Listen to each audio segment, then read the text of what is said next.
Hello, I'm Dynasty Mirror.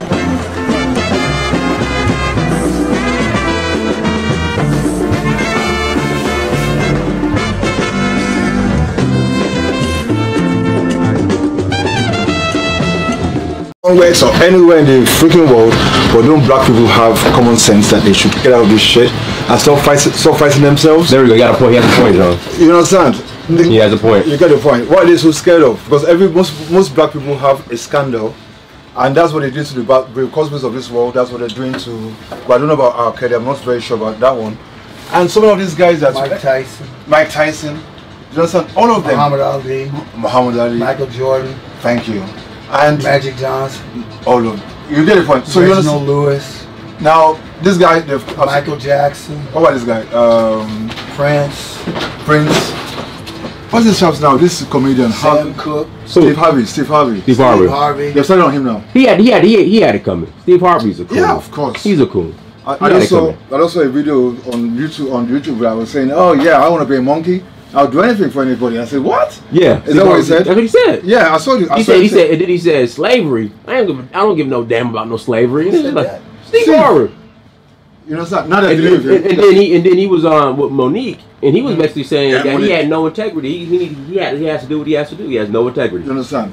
So let me tell you where I'm coming from. Let's put it in Africa. Let's give Nigeria as an example. In Nigeria, there's supposed to be 180 million people. 200. I said, well, let's be conservative here, because people also die every day. At the end of the day, there are only 5% of those people that are rich, are billionaires. The rest are hungry.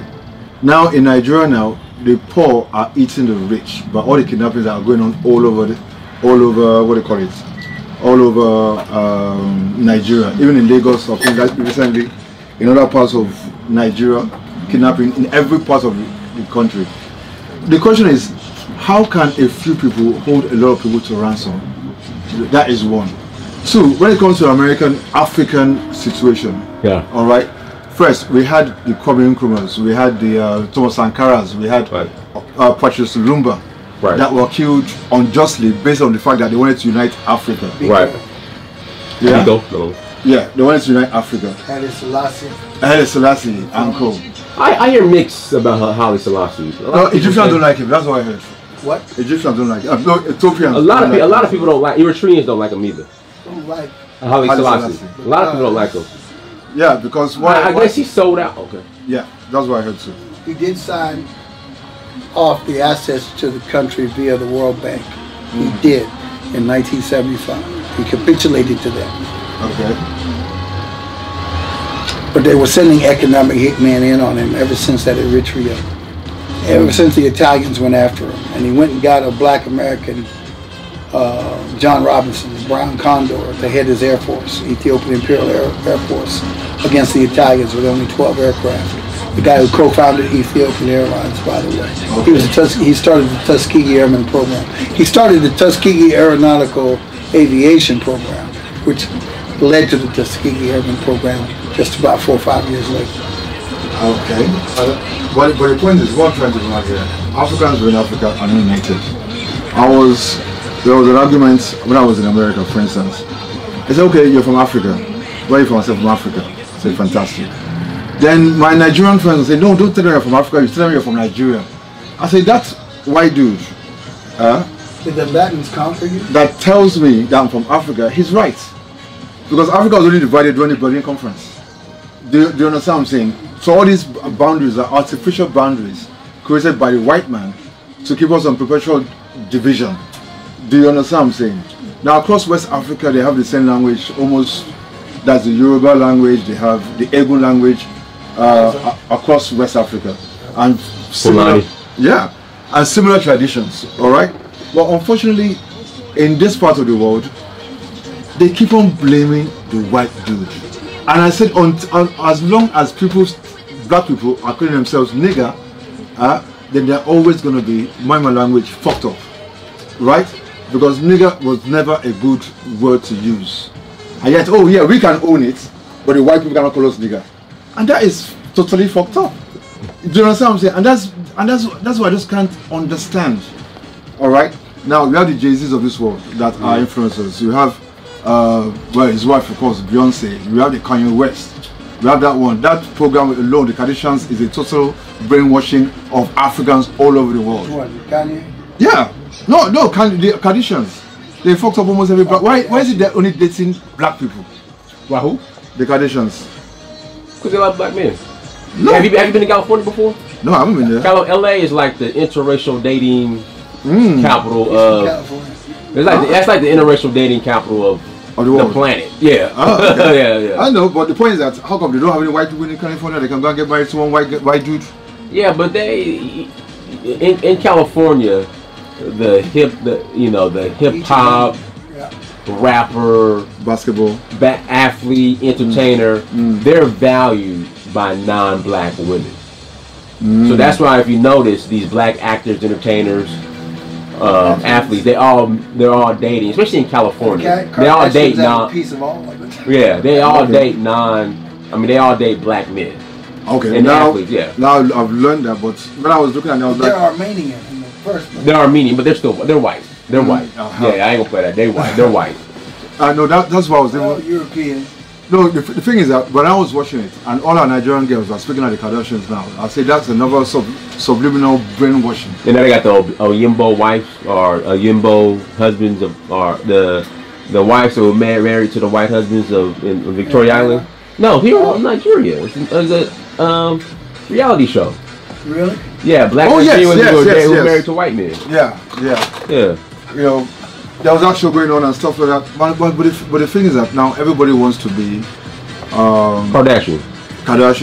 Black women. No, dude. I mean, I think you've gone beyond that age. That is one.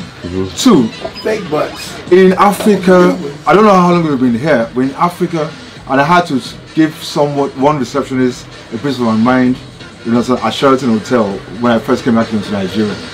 I was online trying to book a room. Then this group of white people come, and before you know it, I'm ignored, and she starts attending to those ones. And I gave her hell. What did she say? No, she said, "Oh, excuse me, let me attend to this." I said, No. But what did she say when you gave her hell? Like, what was her excuse for? No, she was shocked. She never believed it. You understand? She never believed it because she never expected it. Because they believe that every black person sucks up to a white guy. You understand? And I gave them, and I told her that in their country, you can never get the kind of treatment. Yeah, of course not. You understand? And you are telling me, I said, fuck these people. Those ones were shocked. They said, okay, let me go. I said, yeah. And I told her I'm going to report you to your manager, your director, and everybody. That why the hell would you do that? Because they're white? That makes them superior? You understand? Because you make them feel superior. Then check out sex tourism now in Africa. Who? Sex tourism. Oh yeah, that's all. Gambia and whatnot. That's all over. But this is the old white men. Pedophiles is different. Wow, but the same thing. I mean, if it's a 14-year-old black woman, it's okay. Are you saying that? I didn't say it's okay. Aha. But by definition, sex tourism and pedophilia are two different things. Okay, yeah, I agree. Yeah, but what he's saying, I understand what he's saying is. What he's saying is in Africa, you're just like in America. When you turn 14, you're considered damn near an adult, and you're criminalized like an adult. So what he's saying is the 14-year-old is selling herself to this old white man from Europe. That stuff happens. But they don't call it pedophilia; they just say sex tourism. But in America, in Gambia, the white women are flying down there to get black dicks. And that's true. It's official. Yeah. But those guys are over 18, Yeah. Of course, they're waiting for them to have a mature dick anyway. But the point is that what am I trying to bring out here? When these guys come in here and you see them at the clubs and everywhere, all over the place with kids. Yeah, the white guys. You understand? Ugly things. If there was anything called ugly in the human nature. Very old people, and you see these girls and you're like, what the hell? Girls age what? Age, let's say from 15, 16. Yeah. And that's the worst part of it is their parents that will even encourage it. Do you know what I'm saying? Well, they're doing the same thing with R. Kelly. Yeah, that's what I was gonna say. Those parents were sending their kids to R. Kelly. Of course, they'll do it. They'll just give, they'll give them to white poverty level is high. Do you know what I'm saying? I know they say it's dollars and whatever. So the guy could have a smelly mouth, a pot belly, a wrinkly body. They don't care as long as he has the dollars or the pound sterling or whatever Dutch mark. I see it all over. You understand? Now that is that. But what I'm trying to bring out here is that look, as long as black people all over the world cannot unite, right? When I saw the lights, it's not the Jesus light. I stopped going to church. I stopped believing in white Jesus. I stopped believing in God. I stopped believing in anything, because why? At the end of the day, you understand, it was not my choice to come into the world. It was not my choice to come into the world black, white, pink, or whatever. You understand? But now that I came in black, not by my choice, but the fact that my parents decided to meet each other, one sperm met one egg, and I became who I am today. I have to also embrace the fact that I'm from the same, how would I say it? If my color of my skin is black, that I should embrace my blackness with happiness. You understand? And I believe every other person should do that. So I don't believe anybody is more superior to me. I don't believe anybody is more inferior to me. Because as far as I'm concerned, everybody is equal on the sun. Rich, poor, black, green, yellow, whatever. Born of a woman, and one day we'll go. You understand? How we will go, we don't know. But what am I trying to bring out here? Why aren't black people, you know, how would I say, supporting themselves? Africa now. Okay, there was an argument. Let me just go back and do it. There was an argument. What was this argument? So why did Africans go and explore? Why did they take just a small British colony to go all over the world and conquer? I said because we did not need to leave Africa. We had food, we had water, we had everything. But some of us did explore though. Yeah, of course, of course. Abu-Bakari. Yeah, but the point when I go explore, we're not to conquer.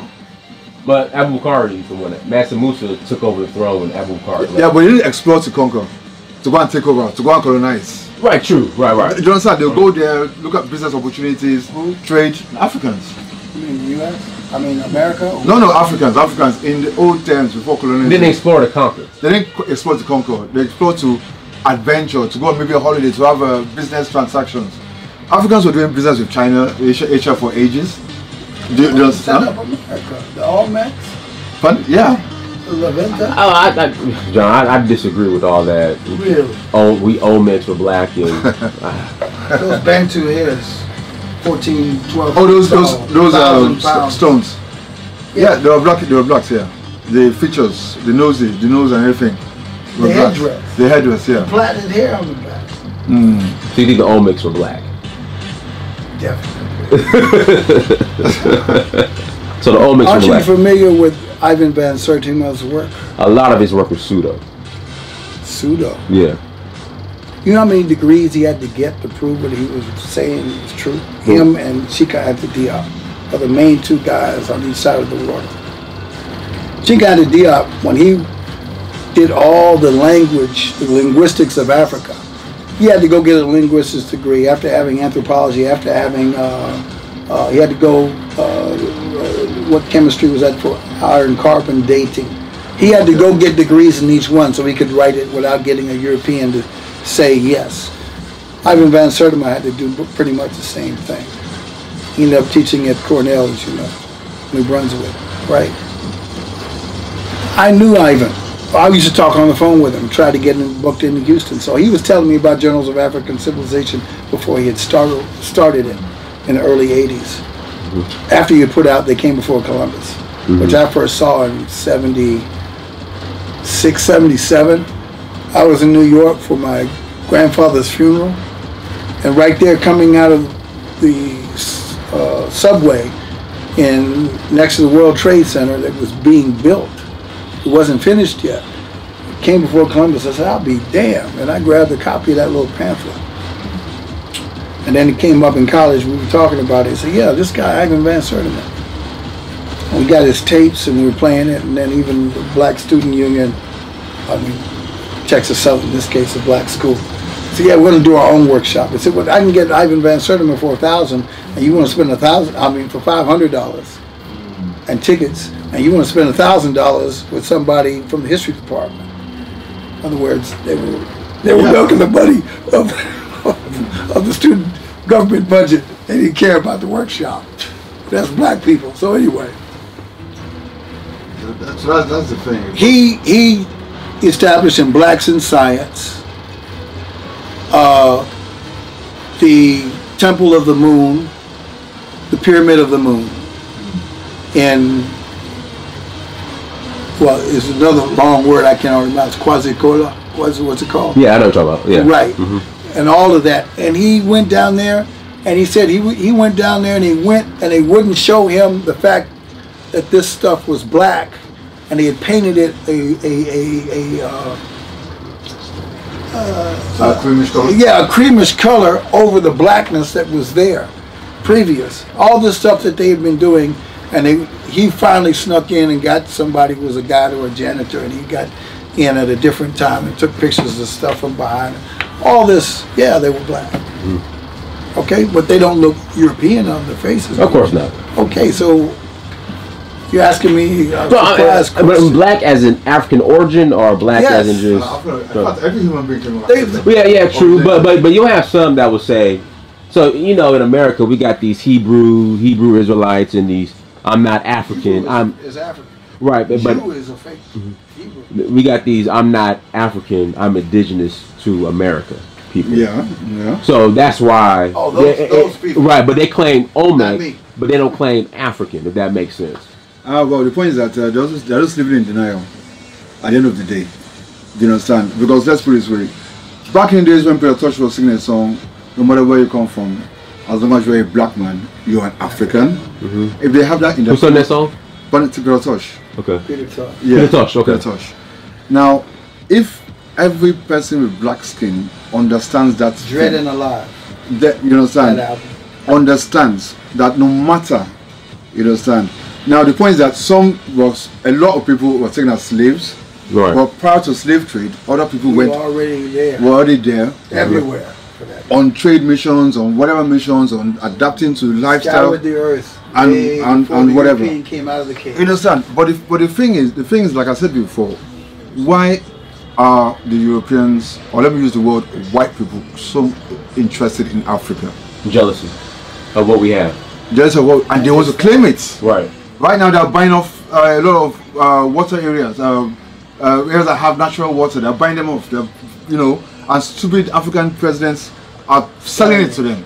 Do you understand? So would that be? Let me ask you this. So the argument that a lot of Black Americans have in regards to now reconnecting back to Africa, I asked John this too, is because white supremacy is global, and white supremacy is like Thanos. So no matter where you go, you can't run from white supremacy. So do you think white supremacy is as much of a threat in Africa as it is in America, as you brought up the police shootings and all that? Do you? Okay, now the difference between the American white supremacy and the African white supremacy. And they'll bring up AFRICOM too, like, and all this other stuff. Yeah, I'm not talking about generally. Let's talk about the continent. Okay. Africa is known as a poverty-stricken continent. Sorry. All right. So the white supremacy comes easy based on the amount of foreign exchange they bring into the country. So once they say a white person in quotes, they believe that, oh, this person has dollars, he has pounds or whatever, and they're ready to suck up to him and bow like the masters of old. Right. All right. This time they don't use whips. They use economic power. Now in America, maybe in Britain and other places, all right, because there's a proper constitution, so to say, or in American places. When I say proper constitution, that is the British one is not written down. The U.S. one is not followed properly. Yeah, but when I say a constitution that is there, that the average African American assumes that the constitution protects him or her. Right. You understand? And starts to claim and scream about his rights in front of a cop that has a license to kill. You understand? Under the guise of self-defense, then they're not ready to live. Because if you want to live, you pretend like you're stupid only to get what you want a little bit later. Now let me give you an example. All right? I saw a couple of videos, even of recent. A cop says, "Let me show you ID." You don't know you have to see my ID. You have to do that. A cop. Right. A policeman. Yeah, I know what you're talking about. You understand? You ain't got, I ain't do nothing. I did nothing. Yeah, I know. Yeah. And if the guy shoots him, you're dead, and they'll go on riots for about 2 days, and that's the end of the story. Right. Do you understand what I'm saying? Worst case scenario, the state will give them $1 million for unwrongful, $1 million for unwrongful death for killing or whatever. Lawyers take 40% of it. Okay. Taxes take another 20%. So you understand? So you understand what I'm saying? So what do? first and foremost, also I heard that I also saw videos too that the Black Panther movement is starting off again. Who? The video Black Panthers. No, Black Panthers, the new Black Panther Party, Yeah, but they're not like the old Black Panther Party. No, but the ones I saw of recent, those ones had some guns and everything. It ain't the same. It ain't the same. Out of where? Out of they're probably in like a lot of them are in Texas, but they're not the. Yeah, I think in Texas. I think in Texas. I think so. Because these guys were with guns, just like the old days. It was a recent video, you know, AK-47. They refounded it in Lowndes County, Alabama, my state. Oh, okay. Is that where it is? I didn't know where it was. No, I don't know which one you're talking about today. Now. I think phase 3 might be the one you're talking about. That's why I'm asking you to say Texas. Okay. I'm asking you. No, of recent. Of recent. You know the short videos, they just come on, they just pop up, you don't know where they're from, you just hear like, okay, is this Let America? me tell you about the one in Alabama. Oh, like, can you finish the yeah. Go ahead. Yeah. So what was actually before we entered, You talking about so what I'm trying to say is that if Africans unite in America and all over the world, we still have the Uncle Toms. You understand? They are very comfortable corporate guys. You understand? You sat by the door. You understand what I'm saying? They don't want to. In-house Negro. Thank you. They don't want any. They don't want to go to rock or whatever. It's not their business. They have their limousines or their Lamborghinis and whatever. Then you have the rappers. Which ones? I'm talking generally. Drake. No, I'm talking like general. Public Enemy #1. Yeah, that's one. Dead Presidents. Yeah. Okay.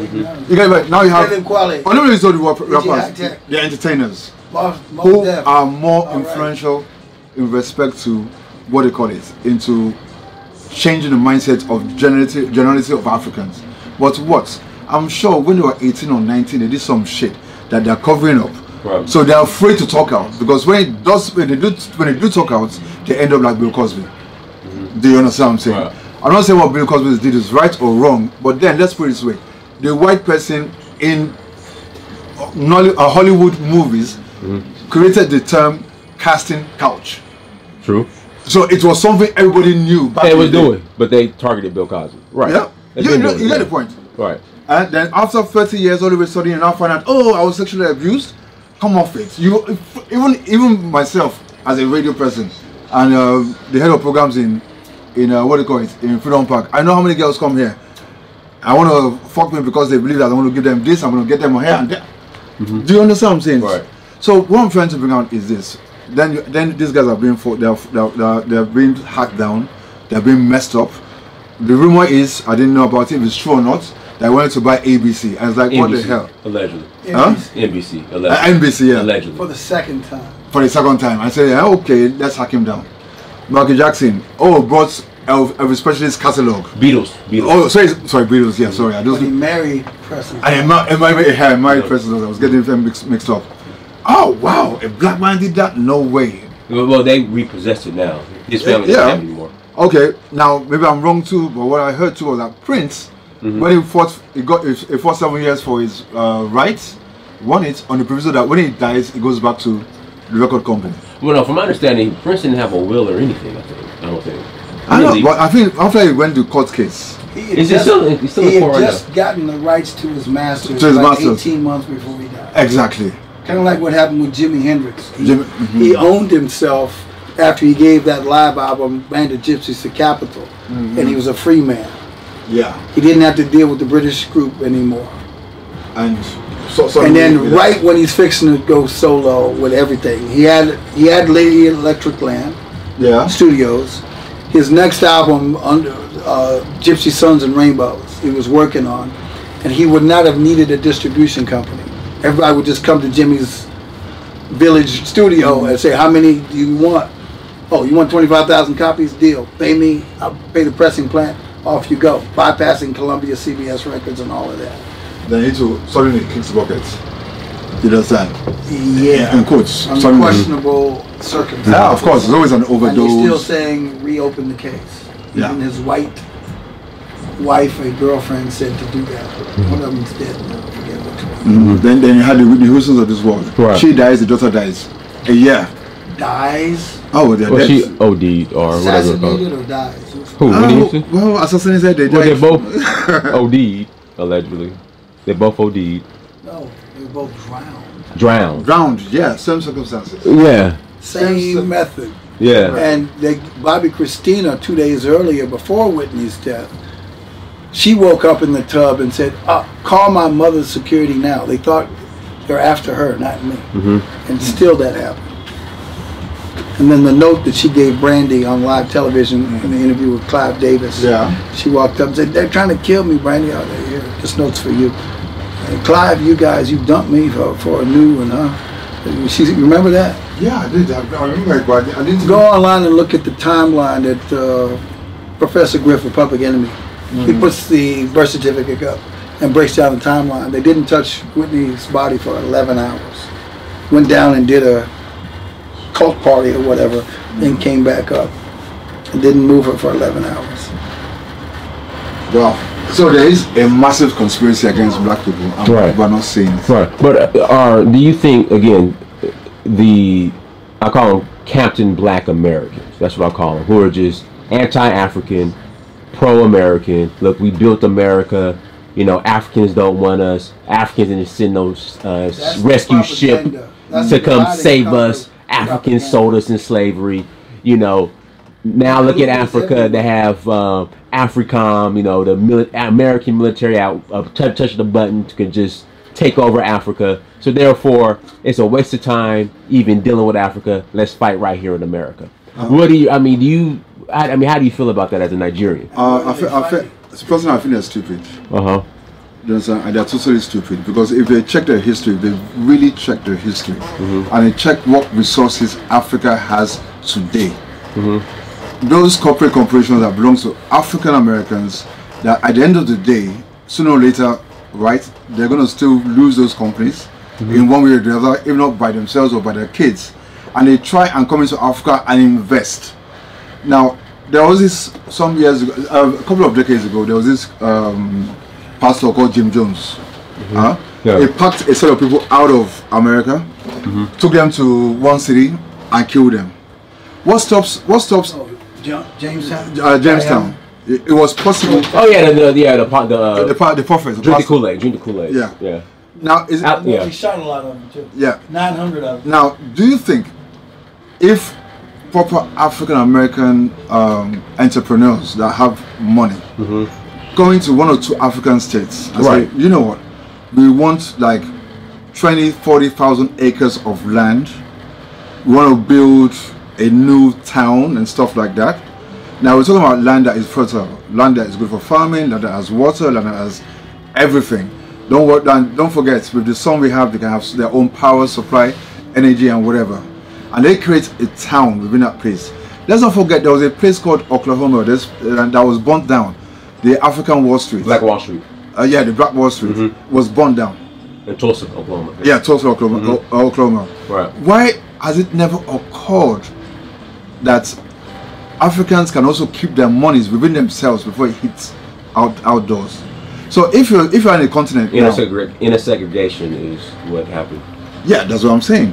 So if they thought the white man's water was colder than. Thank you. So what I'm saying, that if they now decide, let's agree. Okay, yeah, Africans when they come into Africa, which is true, they don't see them as Africans the same as Americans first. Why the African Americans want to come to Africa, the Africans want to go to America because they believe that. And that's another excuse they use. They say that why are Africans running and begging to come to America? So why should we go to Africa when Africans are trying to come to America? That's another. Yeah, because one, like I said, we have horrible governments in Africa being, how do I say, they're being teleguided by some supreme power, which is not spiritual, which is physical, which we don't even see anyway. Do you understand? That is why I was even thinking about it this afternoon. I said, okay, wait a minute. Someone steals millions and millions of dollars from his country's economy. All right? Takes it to America, takes it to China, takes it to UK, Germany, anywhere, and leaves that country impoverished.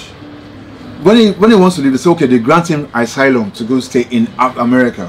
When he should be treated as a criminal for stealing his country's money and making them poor. Do you understand what I'm trying to bring out here? Yes. So, but that, and everybody's looking for a better place to go to.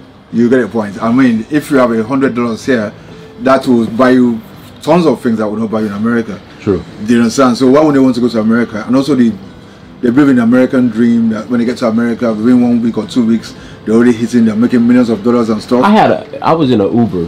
Last time I was here, I was going to the ABC Transport bus station to catch a bus to. Okay, yeah. So I was going to Cotonou, going to ABC Transport to catch a bus to Cotonou from Lagos to Cotonou, and my Uber driver, which is we suffer here in Nigeria, you know, because he heard my accent, he was from America, said he wanted to come to America with me, but then he was like, he has a friend in LA that's making $15 an hour. And I told him, you know, $15 an hour in LA is nothing.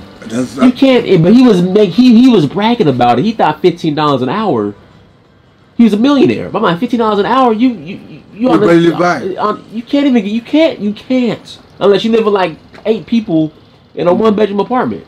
Yeah, I know. I mean, when I was in, let me give an example. When I was in New York, when I got there for the first time, I was like, thank God because of my radio and what I do, I have so many other friends, artists and so that were ready to host me.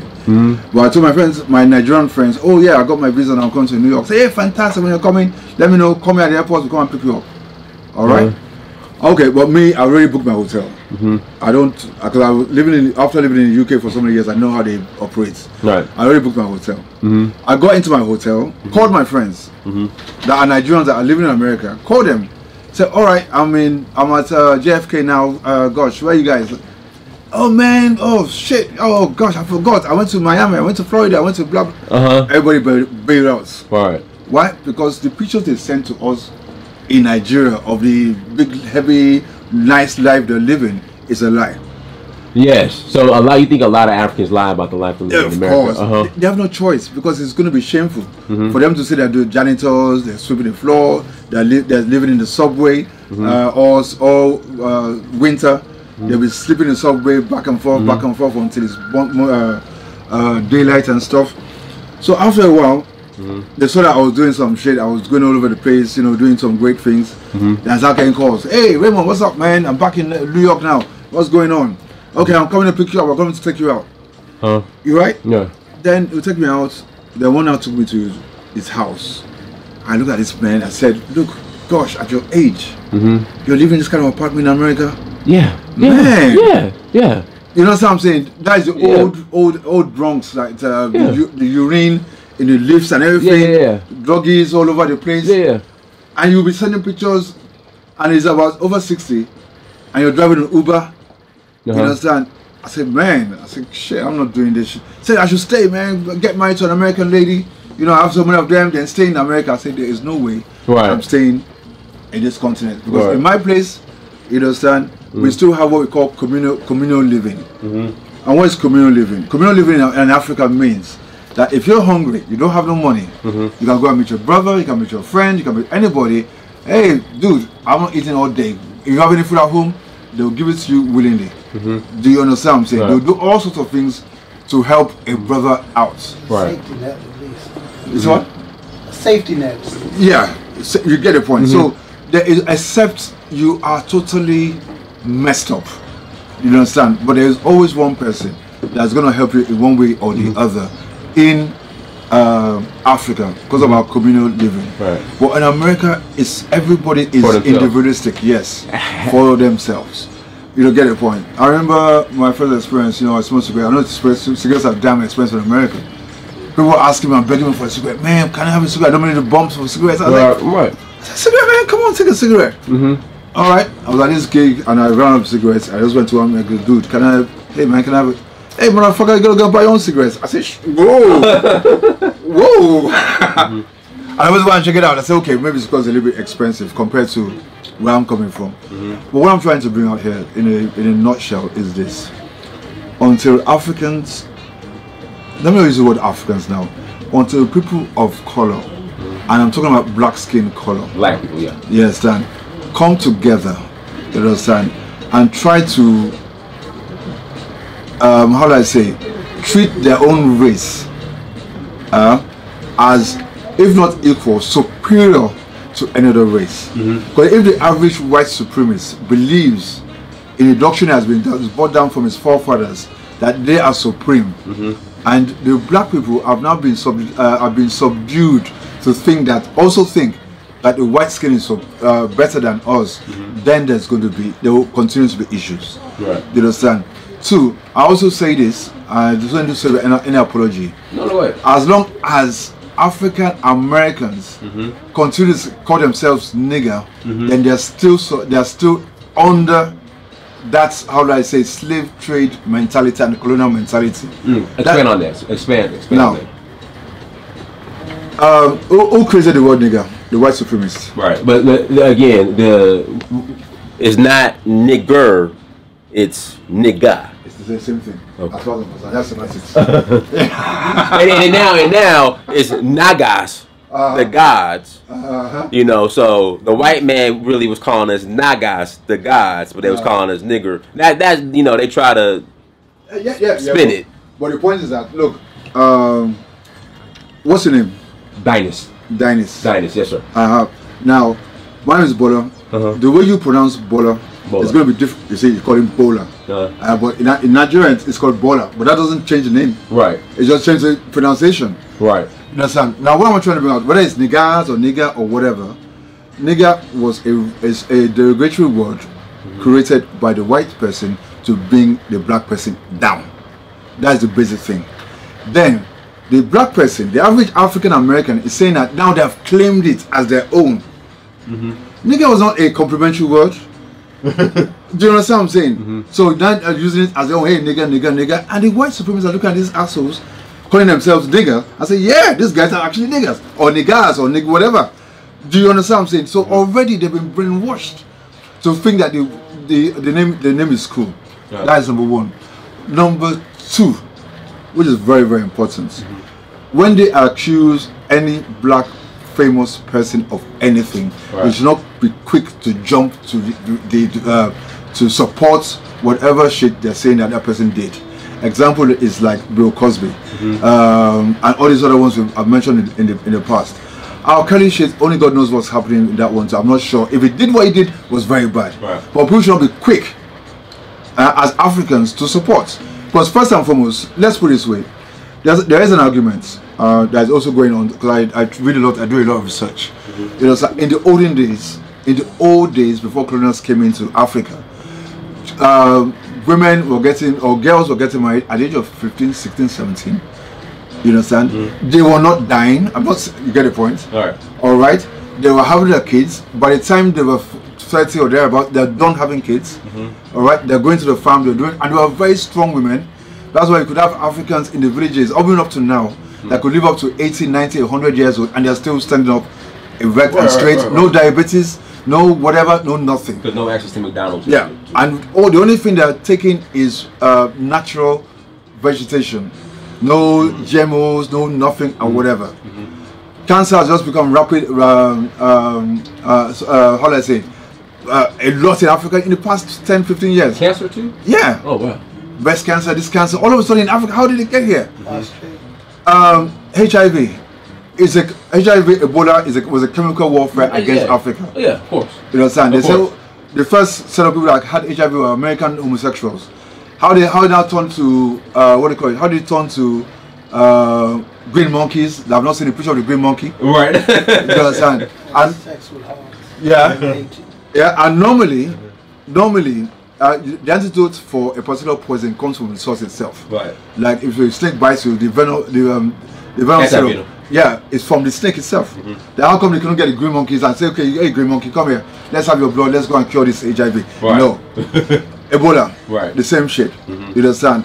All of a sudden in Congo in 1976, that's when the first strands came out. Alright. And it's supposed to come from a monkey too. Yeah, of course. Eating of bats and eating of some wild animals that normally Africans were eating. Then, is it 2 or 3 years ago, then it went to spread West Africa. Liberia, Ivory Coast and whatever. Then it hit into Nigeria. Ebola. Yeah, we're talking about Ebola, Then it hit Nigeria. And Nigeria has a particular, what do you call it? Fruit. I don't know if it's, fruit. Called the bitter cola. I want actually bitter cola. Bitter cola nut. Yeah. No, there's a cola nut and there's a bitter cola. That's a different one. Right. But they got bitter cola nut in Mali. They have bitter cola. Yeah, all over the place. So, and that bitter cola, one professor noticed that was a cure for Ebola in some way to clear it off. The doctor comes here, dies, then all of a sudden Ebola was hitting some states in America. I think one doctor died in Texas. And they now realize, wait a minute, this thing is coming to America. Okay, let's shut it down. And it shuts down. And it shuts down, just like that. No trace again, nothing. How does it happen? Something that you say doesn't have a cure, doesn't have this, doesn't have that, and whatever. The what do you call it? Problem now. These drugs that they're taking, all sorts of drugs or strains and whatever they're taking to make sure that prostate cancer. Right. That one too, all of a sudden is like, okay, there's a period of time you can't even produce anymore and whatever, and Africans are not waking up. Now, don't misunderstand me, I don't hate white people.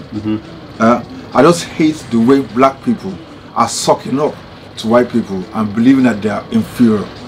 Listen, I lived in the UK for so many years, and since I was a kid, and one white guy called me a gollywog, you know, which was very, gollywog in London or in the UK is equal to someone calling me a nigger. You get the point, right? But the difference between the Americans and the British blacks, the British blacks couldn't call themselves gollywogs, but it's a horrible thing to say because they were known as stupid. Right. You know, so gollywog is an example, is another word for stupid black person. Like, you get the point. Right. Like nigger is like how would I say, my footstool, my servant, my idiots. You know, nigger says so much, has so many interpretations. Now, since that time, all right, and when I was young and I was watching TV, and I saw that Tarzan, the white Tarzan, could talk to the animals and conquer the savages. Right. Do you understand? Conquer the savages, but can talk to animals. And the blacks were always with loincloth and bows and arrows and yaga yugu. I was like, man. So I remember that time when they were telling me, where was I from? I said I was from Nigeria. And my schoolmates, where's Nigeria? They said, I said it was from in the West Indies. It's in America, that's where Nigeria is. That's how brainwashed I was as a kid. So when I first came into Africa for the first time, and then we came back goats, so we had to go to Las Palmas, we went to Ivory Coast, went to Ghana, Togo, went to different countries on our way back. And I got to Nigeria and I saw a car in Nigeria. I said, what? There are cars in this part of the world? There are buildings? Where the palm trees, where the coconuts, where, you know, that kind of thing. Right. I was shocked. Then I resolved, you know what? This is my home. Right. All right?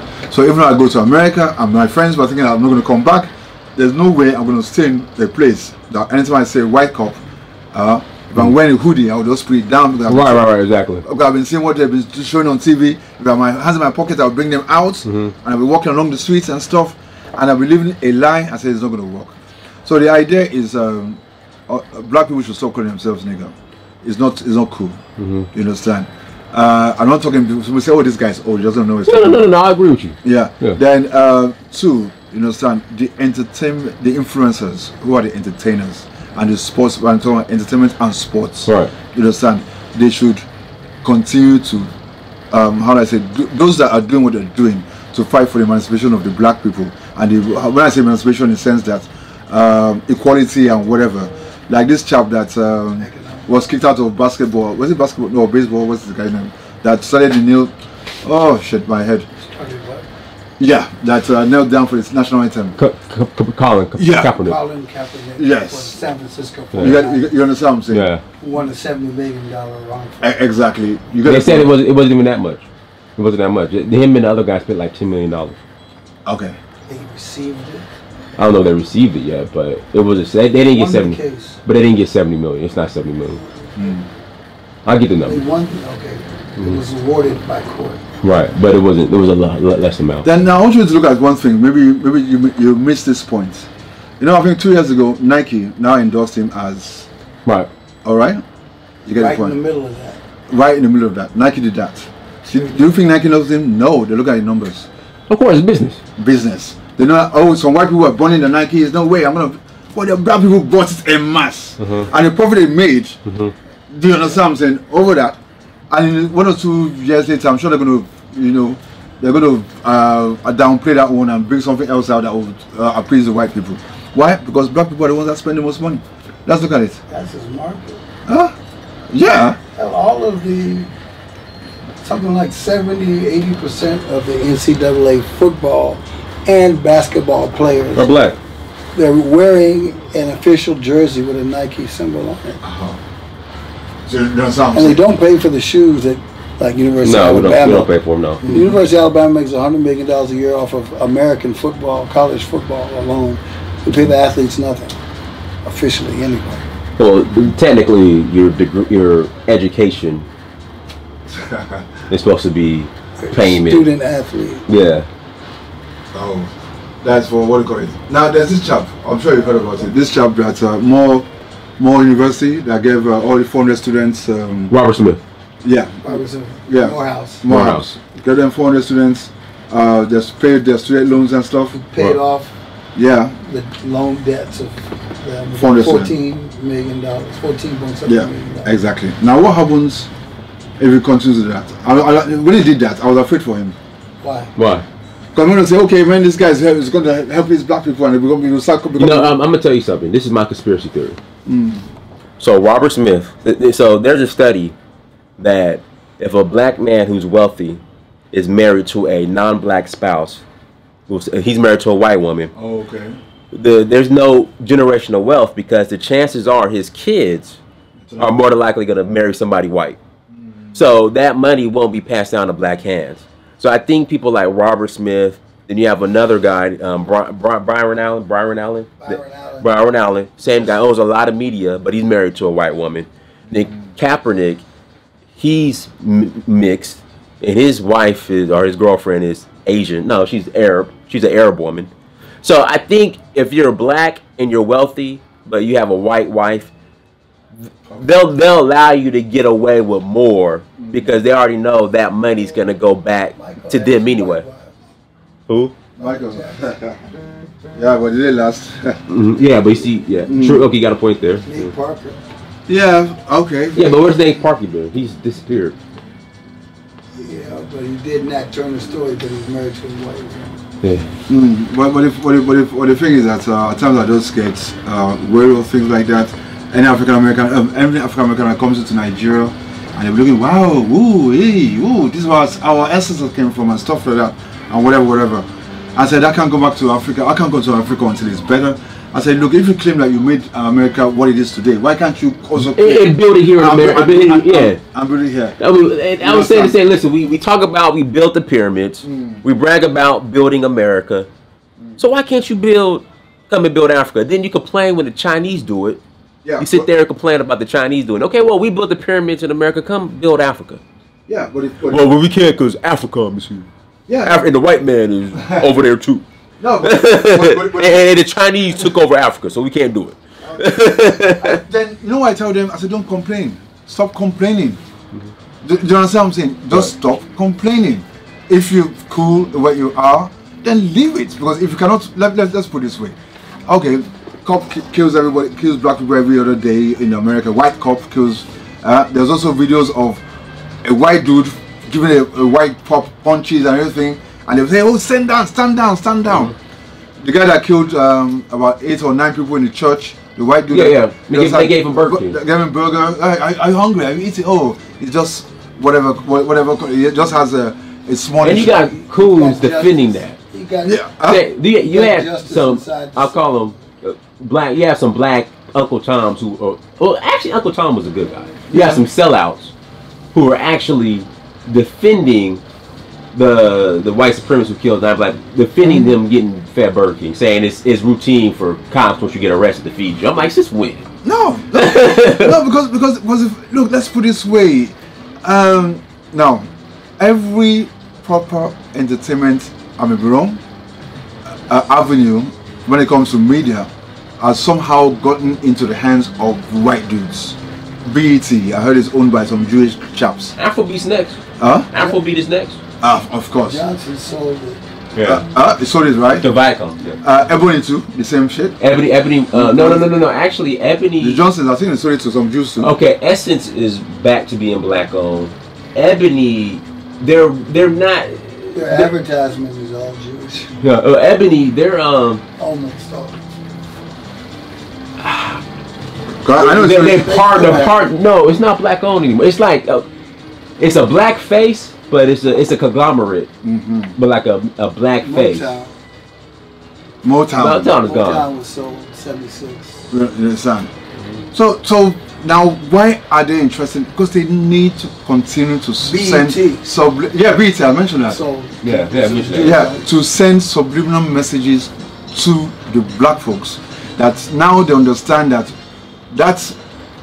orange jumpsuits, that their pants were coming down halfway to their knickers, you understand, was something that was done in jail, now has become a fashion trend. I saw some Nigerian boys. Yeah, I'm sure they don't know where they don't know, but you educate them, say, no man, this is what this is. And when you tell them, they say, oh man, you're old and stuff. I say, oh gosh, okay, really? You get the point. Even that haircut, that's a gay thing. Yeah, but they don't know. Even the thing with the knee out and all, that's a gay style. Is it really? The original. It was a white gay. You understand? So they are imbibing all these cultures, and if you go to Asia, now you now ask yourself, let's put everything down to empires. Right. You understand? Now there was the British Empire, there was the Roman Empire, there was in Africa we had the Malian Empire, the Oyo Empire, we had Shanghai and stuff like that. Now America has become, North America actually, has become one big empire. Right. But for how long is it going to last? No empire lasts forever. It's 22 trillion in debt and it can't pay it. Yeah, but at the same time, there's something that we have to also understand. There's something we have to understand that whether I think every American president has been programmed to be there at a particular time, it's been there. Program?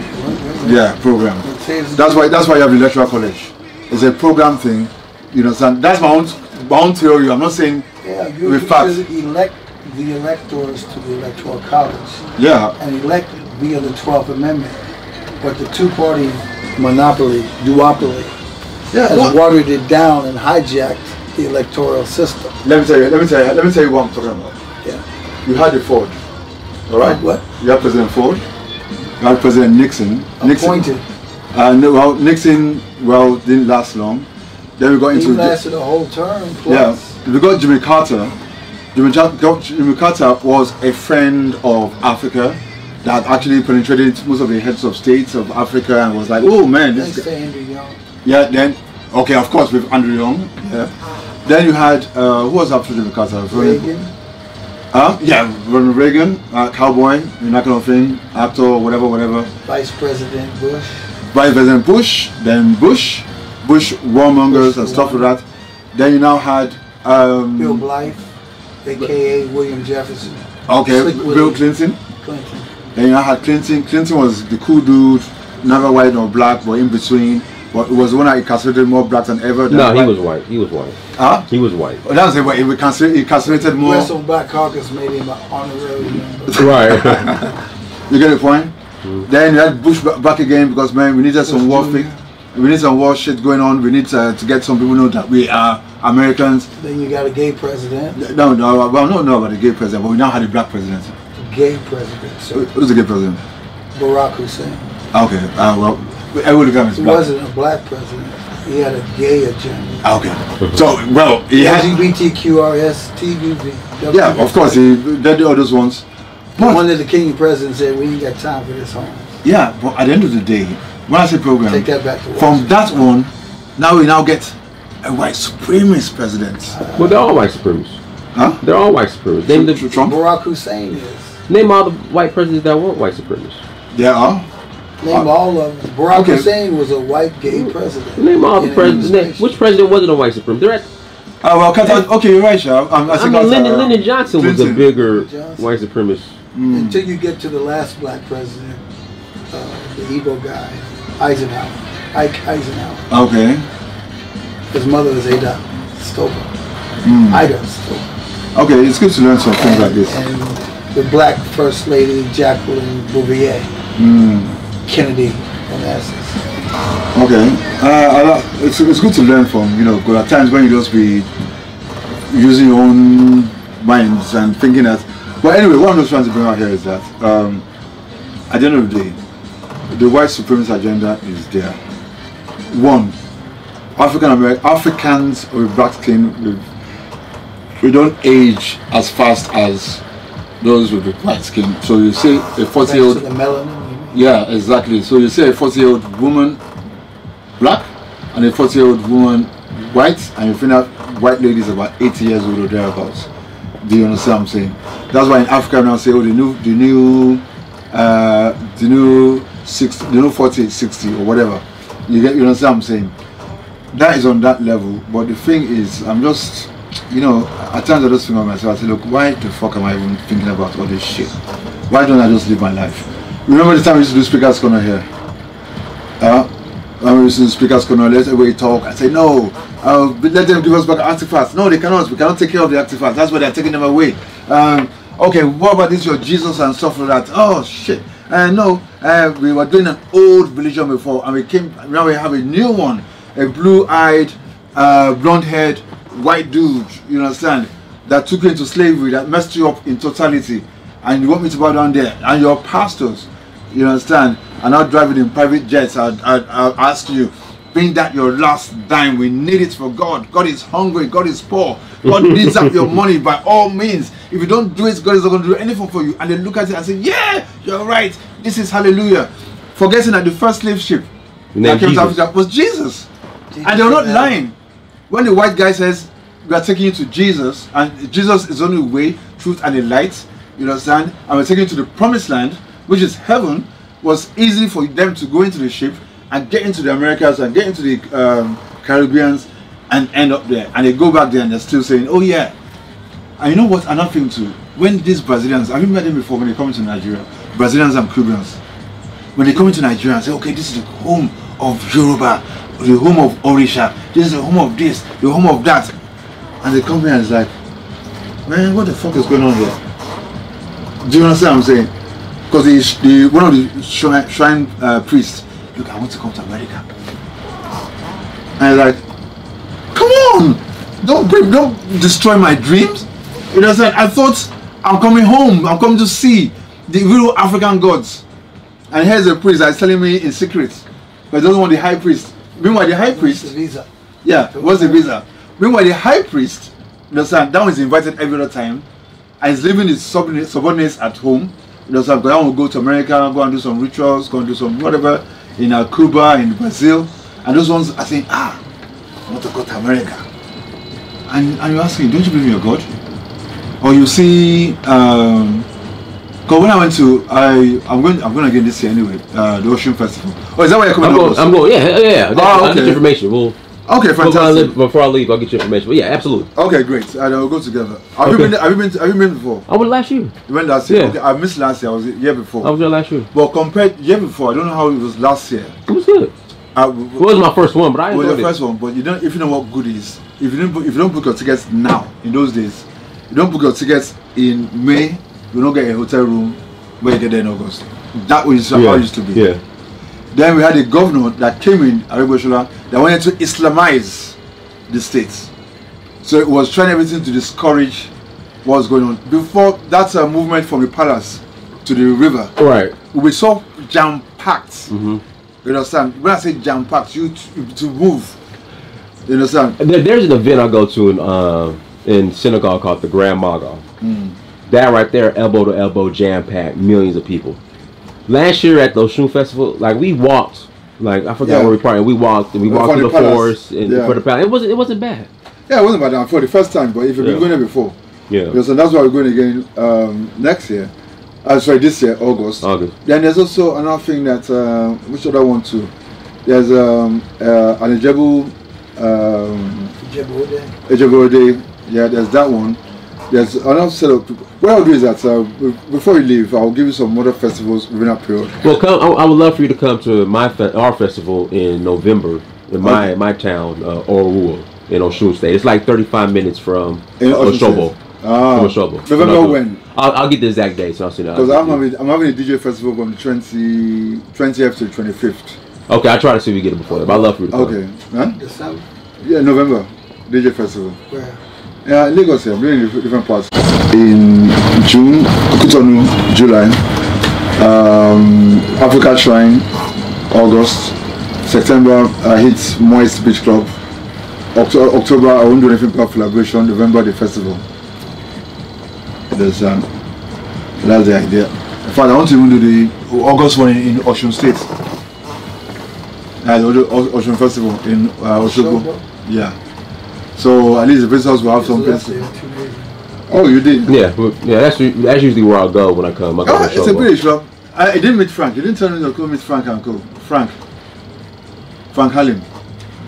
Where's Frank? He lives in Osogbo now. Okay, you've been away for a while. He and his wife. Last time. Oh, they've been His wife is from there? They've been there for like a year and a half. They've built up a cultural Where's center. Where's his wife from? Ibadan, Osun, Oyo. But he's Jaws.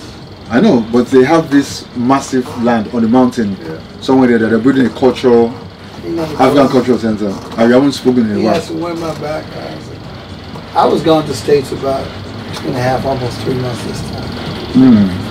The week before the election was supposed to hold. Oh, okay. Until 3 weeks ago. Oh, okay. But they're doing great there. They're outside of Osogbo, a place called I forgot that place, but it's in a mountain, beautiful view. So they're building a cultural center or whatever. I want you to read this. We were just talking about Robert Smith, the black guy that paid for the. Yeah. So this is what. Hold on. Let me. I want people to see this on video first. This is what. And this still doesn't minimize what he did for paying off that student debt, but this is exactly what I was talking about. Now I wasn't as harsh. But read that. That's my point. What about the president? Aha. So all of his wealth is going to go to her, and then. If he goes first. Oh. And I think she was an ex-Playboy bunny too. I think she was. Can you imagine? Yeah. So. He's in paradise. And the day he decides to divorce that chick, is the day all his shit will come out. That you understand what I'm saying? That's what they do. Magic Johnson is married to a white lady, right? Huh? Magic Johnson. His wife is white? No, Cookie's black. Cookie's black. Cookie's no. from my hometown. Talking about Michael Jordan's. Oh, Michael Jordan. Yeah. Okay. Michael B. Jordan? No, Michael, the basketball player. He married a white woman now. Yeah. Second wife. Well, his first wife was Puerto Rican, but she was white. But his wife now is like, oh, she's white. I don't have Frank's WhatsApp. Frank Allen. Oh. Frank stayed in my house when he did his baby's name ceremony. Okay. For a couple of days. I know Frank well. Oh. He didn't tell me he was doing that. He kept trying to convince me to come to Joss. Read that. That just happened. So a special needs kid in Philadelphia was just killed by a cop. Special needs. Wow. But I'll call them again, Captain Black Americans will tell you not to consider Africa. Yeah. Well, the point. Special needs kid was just a black special needs kid was just killed in Philadelphia by a cop. But then we said, hey, let's put our resources together. Remember, we built Egypt, we built America. Why not go and build Africa? That's what I'm saying. And they will tell you they look at you like, huh? Do what? Let me tell you what I'm saying. When you went to Osun, when you go, you have an office in Osun. When you get to Osun, the number of European white people and what do you call it, and even American and from white people from all over the world that are trying to go and study the binary system of Ifa. Because it's Ifa's the computer. Exactly, yes. They are going there to study it. They are learning the language and whatever. And if people are not so careful, Africans are not careful, that's because custodians of those cultures and those religions are not careful. In 30 years' time, we're going to find out that all of a sudden this Ifa came from the white people. If there was a Spanish guy that came in 2 years ago that cannot speak English, who can speak Yoruba and can speak the Ifa language. I has never been to Africa until that 2 years ago. You understand? So a friend of mine had to take him all over the place to interpret for him in the Yoruba, in English. Do you get the point? Now, every single pure. So Mark Hallam. Frank Hallam, the Igbo guy. Frank Hallam, yeah. I was thinking Mark. Oh no, Frank Harlem. Frank. Okay, no, it's Frank. So every single cure for every single disease in this world is in Africa here. Right. Do you understand what I'm saying? Yeah. Every single cure. There's a herb, a vegetation for everything. You understand? And that's why they are scared of. Now look at marijuana. All of a sudden marijuana. Oh, marijuana they banned about how many 60, 70 years ago in America and everywhere. Right. But it's like, oh yeah, medicinal marijuana, medicine. It's going all over the place. Do you understand what I'm saying? And there are so many other herbs. Even within this park, there are herbs here that can cure malaria. There's a particular herb there that cures diabetes and what do you call it? In the park here. You understand? Cures diabetes, called kidney stones and whatever. You understand? And when I try to tell the African American, I said, forget Africa is disease ridden. And let's put it this way, it's the white people that brought diseases to Africa. Black people were the ones that taught white people how to have their bath. Africans were taking a bath every single day. Because we had the rivers, we had the water, we didn't have winter. You understand? So we can jump inside the water because we needed to anyway because it was hot. We didn't need stone walls, we had mud, whatever. We didn't need air conditioners because the mud walls were, you know, the architecture was built in a way that cross ventilation will make the place very cool. You understand? Benin City, there's a write-up, you check it out, was the first place that the white people saw street lights, lantern lights, well-planned city.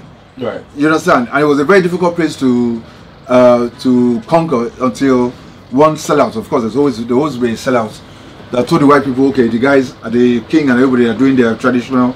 That's the time they can attack. Do you understand what I'm saying? Right.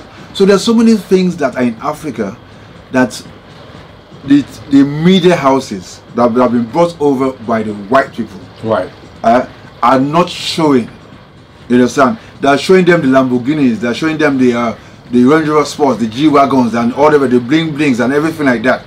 What they're not showing them are documentaries. Right. That okay, look, this is Africa. This is the now. This. That's why I'm here. We have what do you call it? Have you been to Imijesha Waterfalls? Yeah, I was just there. I took a video of it. We were just there. Yeah, beautiful. Gorgeous. Can you been there? 5 levels. Gorgeous. 5 levels. There. We only went up 2. We didn't go up to the top where the village was. Then there's this other place. There's this other place in Ikiti side. Warm Springs. Warm Springs. All the water, warm and you know where they meet each other. And the way they've got people spooked, even Black Americans, is that the minute you step out of Murtala Airport, Boko Haram is going to be there waiting for you. Yeah, exactly. And I used to tell the Americans too. I said I'm afraid to go to America. I said why? Because you guys shoot each other. I don't want to get shot in the streets. Say I come on a joke. It's not that bad. I said good. It's not that bad in Africa. Because when I was in New York and I was going back, I said what? You're going back? I said yeah. But Africans don't go back. I said what do you mean Africans don't go back? No. I thought you were gonna stay and you know. I said I'm going back to my country because I'm free where I am. Right. You understand? I can do whatever I want to do. No one's going to look at me in one kind of strange color. I can tell the white man to his face to fuck off. Let me. With that being said, are Africans in Africa freer than Black Americans in America? Yes. Yes. They're freer. A lot more freer. You understand? Because let me tell you one thing. I don't know how long you've been in Nigeria and how long you've been in Africa. I've been coming back and forth to Africa since 2011. Since 2011. So you understand that, look, the average, in quote, poor person, let's say the Okada, you know the Okada riders, right? Yeah. If a guy driving a car hits an Okada rider, those guys are ready to gang up and abuse the hell out of him. Right. They don't give a damn who he is. They'll tell him to fuck off with whatever and shit and whatever. You get the point. There are no unnecessary rules that contain the natural instincts of a human being. Do you understand what I'm trying to bring out here? Right. Now, what am I talking about? The natural instincts of a human being. The natural instincts of a human being is that I see a lovely looking babe, a chick. Right. Hey, baby, look gorgeous, this and that, and just give her a friendly pat on the back. Okay. The African knows that it's not going to be sweet for that. For sexual harassment, for those giving a pat on the back, or being labeled sexist. Because man, gosh, you're gorgeous, your ass is what? You get the point. In America, Me Too is gonna Me show Too up to your movement, door. all sort of shit. Yeah. You understand? So you're not even sure. You saw David Chappelle. Hold on, go ahead. I'll just take it. So you're not even sure of what you're gonna do, or what you're supposed to do in America. For instance, you get the point. Let me give you an example. I had a couple of beers, and I was in Brooklyn. I was going to Queens. I had a couple of beers, lots of beers actually. So as I was in a subway, I wanted to pee badly. You get the point? Yeah. And I got down from the subway, all right, ran up the staircase looking for a public toilet. They said the public toilets have been shut or whatever. Right. And I got out into the open, and I said, gosh, man, you can't pee in this. I just look for one place and I'll pee. I said, well, if they're going to lock me up, I'm not going to pee my pants. Do you understand what I'm saying? Yeah. But in Africa, before you walk 2 blocks, you know what I'm saying, you see one gutter, you just take a pee and you're moving. Right. But I'm not saying right next to the police guy doing But what I'm trying to bring out is there's more freedom of expression as a black man in Africa. Parents in America now are teaching their children how to act so they don't offend white people and not get killed. Yeah. Do you understand what I'm saying? Yeah. And how can don't wear your hoodie. Yeah. Don't go out at night. Don't go out at night. When you say police officer, stop, put your hands up. Don't wear your pants at your knees. Exactly. Do you understand what I'm saying? So there's so many restrictions and they'll grow up living that way, and for how long? Right. Do you understand what I'm saying? So talk the Queen's English. I talk the Queen's English. Yeah. You know, I don't want to gonna. Why they're trying to talk Queen's English over there in America now? Majority of African young ones are trying to talk American English. You understand? I want to Ghana. You understand? And they'll mix up American English and British English and Jamaican English. They don't even understand where are you coming from. Right. You understand what I'm saying? So, but it's all part of the brainwashing, the subliminal messages that are going on all over the world, which is being brought by the internet, which is being brought by TV stations like BET, MTV Base and stuff. MTV Base is supposed to be showing not hip hop. If MTV Base is supposed to be African music channel, they should be showing some more traditional music to portray that this is Africa, so that there'll be a difference between what they're seeing in America. Yeah, but we don't own MTV. True. That's we don't own the distribution. That's what I'm saying. That's what I'm saying. The subliminal messages and their agenda is being also brought in by these channels of which Nigerians and other Africans watch as a yardstick as success. Right. Do you understand? The difference between the average American hip hop artist that is rich, he does not own his Lamborghini. True. But the Nigerian guy, the Wizkid, buys his own Lamborghini. He owns it. Do you understand what I'm trying to bring out here? A Wizkid, Davido, they own their own Lamborghinis. They buy them. You understand? And he's not even a musician. Huh? Thank you. I was gonna stop this real quick. We're good now. Oh, okay. So what was I? Anyway, we're talking about like the rappers or entertainers and owning their entertainers are the big influencers of the younger ones. Whatever they say, the younger ones want to emulate them anyway. Culture and whatever. Yeah, but primarily uncultured. Yeah. Now, if you check I've been watching some things that pop on the internet.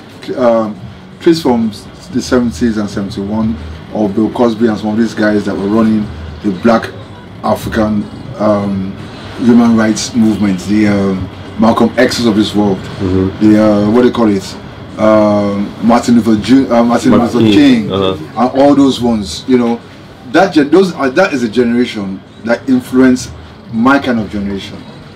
Do you understand what I'm saying? Right. Now, all of a sudden, my generation, right, based on the fact that, like I said, there's something that we may not understand that is going on. Somewhere, some people sold out for my generation, all right, and decided to say, you know what we need to do right now is that the way we're thinking is a little bit different. You understand? If your child causes a tantrum in the supermarket, do not hit him, do not even scold him, just talk to him politely. So we now have kids throwing tantrums all over the freaking place, and for you to even say, you know, shut up there, there's going to be say, hey, don't talk to a child like that.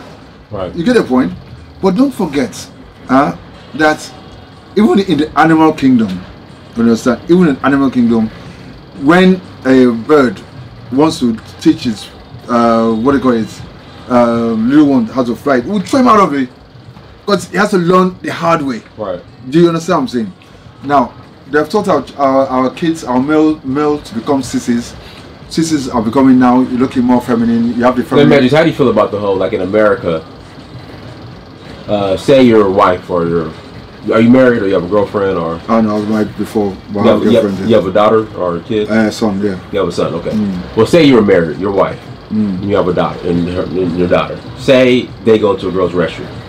In America now, like in California, because since I identify as a woman, mentally, I can go follow them into the women's restroom and use the bathroom. Yeah, so there's a lot of rape and all shit's going on and stuff. And what do you call this one? Voyeurism, everybody be looking at everybody and stuff like that and whatever. Right. Do you understand? Maybe Trump is doing something a little bit right. I mean, you never can say. You get the point. At times, so we need to slap back into order. Do you understand what I'm saying? You get the point. Then, look. Let me say something. America is becoming very dangerous to live in. Let's be honest. You get the point. Because one, this Me Too movement went on. It's the woman's world more dangerous than Africa with Africa. Let me tell you. That's the argument. That's the argument. That's the argument. African. Okay, they're going to take over Africa. And the Chinese, they're going to take over. Look, let me tell you one thing. Africans have been surviving from day one and from ages. All right, and all these ones will still pass. They did the slave trade, they colonized, they divided, they whatever, it will come and it will pass. The Chinese are coming in because they understand what's going on and they're trying to colonize or whatever. At the end of the day, it will pass. But their countries are infested with earthquakes, with tornadoes, with whatever, all sorts of crap and whatever. But the most important thing there is that they do not have the fundamental human rights that they think they have. Right. Do you understand? And what am I saying? I have human rights. Human rights. Fella sang that song. Human rights is my property. You cannot give me my property. And like you rightly pointed, what you said just now. Okay, the girl says, I have a daughter. She goes into the toilet and someone dude following her into the bathroom. I said, what the fuck is this guy going to the bathroom? Right. You understand? Worst case scenario, I said, look, all right, I want to go to the bathroom. Let's go to a church or something, a normal church or whatever. And look if we can go to a bathroom there. We don't go into any public bathroom. You get the point. Now let's even assume, okay, the women too can go into the men's bathroom. Okay, I go into the bathroom, taking a pee, and a white lady comes out and shouts, "Hey, I was raped! I said, I didn't do anything. Now the issue now is that do they have cameras inside the bathroom to be sure? So some people are looking at you through some surveillance camera taking a pee because they're not sure if someone's going to rape somebody. They have it all. Huh? Big brothers everywhere. Thank you. You get the point. But we don't have any big brother here in Africa yet. It doesn't go to that extent. Do you understand what I'm saying? That you cannot even do anything. Some states, I was reading that recently because I'm very curious about America because I like visiting that place. But I said, why Trump is there, I'm not going to go. Some states are not claiming that, look, that facial recognition technology, they should stop it. They don't want it in their states. You understand? Anywhere you go to, they know, oh, that's this guy. Oh, he's going that way. Oh, he's going this way. Mission Impossible, all of a sudden. What's this other guy's other film that we've been watching? I think these films will prepare us for this kind of shit that goes on. Yeah. James Bond. You know the films are like predict the future, or like exactly. Yeah. You know, remember James Bond? Propaganda building up to it. You know, you said Mission Impossible. Or what about the one that Tom Cruise was in? Born Identity. Yeah, that one. Oh, come on! Right now we're stressing all over the freaking place. I'm like, whoa! You know. But John, what's your thoughts on the whole, like we've been talking about? I know we talked about it some in the show, but the AFRICOM. I mean, even though Black Americans, they get the civil rights violated every day, but Africa's worse because of AFRICOM and the Chinese. And you've been here. You brought that up. Did AFRICOM actually get a headquarters in Africa? Nigeria said no and had to run it from Berlin or somewhere, right? Nigeria said no. I don't know, but that's the main there's excuse. 3 U.S. drone airports in Niger Republic. Right. And those drones can go all the way up to the Mediterranean and all the way down to Gabon and back. Mm-hmm. Do you understand? Right. And also halfway across Africa. Right. And you know if they're over here, they're already over there somewhere. You understand? Right. So should that's not including the small destroyer or aircraft carriers that also have drones. Mm-hmm. But there's 3 drone airports in Niger. Okay. So they can fly to East Africa and back, fly to Southern Central, and fly to North Africa on one flight reconnaissance. And you know them things are flying 24/7. Okay. Come on. So should that? They know where Boko Haram is. Okay. I think they're backing them. But okay. anyway. But what I'm asking, John, should that deter? Or okay, here we go, John. Are Africans freer in Africa? Are they freer than Black Americans in America? Are Africans in Africa freer than Black Americans in America? Well, there's a lot more cameras and surveillance going on in the United States. Right. So it's more locked down. I mean, if you're in any major city in the United States. And John, you've been in Nigeria for how long? And you're Black American? 30 years. 30 years, okay. If you walk down any street, any downtown section of any of the top 50 cities in the United States, or you go into McDonald's, or you go into Burger King, the coffee shop, Starbucks. Cameras are everywhere. Yeah. But from a white supremacy taking over Africa. Oh, wait now. Remember I brought this up that there was a John Bircher, he's a researcher, I'm trying to remember his name. He gives excellent conspiracy conference talks. He said that the only Black leader he had real respect for was Malcolm X. Now, this is John Bircher. Okay. Out of Arizona, California, or Utah somewhere, right? He said that his reasoning is Malcolm, you know, he did that speech in Harlem on the soapbox after he had left the Nation of Islam. And he said that Malcolm said it publicly, that the Ku Klux Klan and the Nation of Islam both have the same paymasters. Now, Du Bois wrote that in code. You understand? Right. Because he knew who the sponsors of NAACP and the Crisis magazine were. The Spingarn brothers, who were financed by the Rothschild money. Okay, which is also who backed Cecil Rhodes. So that puzzle, or that matrix, has already been solved by us if we read back into history. Okay. This is a white, John Bircher saying the only Black leader he respected was Malcolm X, who you knew as Malcolm Jones before he changed his name, whose parents used to live in the same house with Marcus Garvey. The Littles, right? Right. When when Marcus was moving around, he got to Detroit and then he was staying with the Littles. That's where Malcolm was born. And one of the first ladies to wear the black uniform dress of UNIA, and one of the first guys was Malcolm's parents. A lot of people, they disconnect that story. Do you know that? Yeah, I didn't know. And then Malcolm founded the OAAU, the Organization of Afro-American Unity, right before he died. But he also came over here to talk with Zeke, and Awolowo, and the guy in Kenya, Biko, Pinto, in Kenya, Lumumba, and Kenyatta, and Nkrumah, and Diouf. Yeah. He came and met with these guys and said, you guys should start the OAU. It was Malcolm who did that, man. A lot of people don't know that. And the OAAU still exists. Now the OAU is now AU.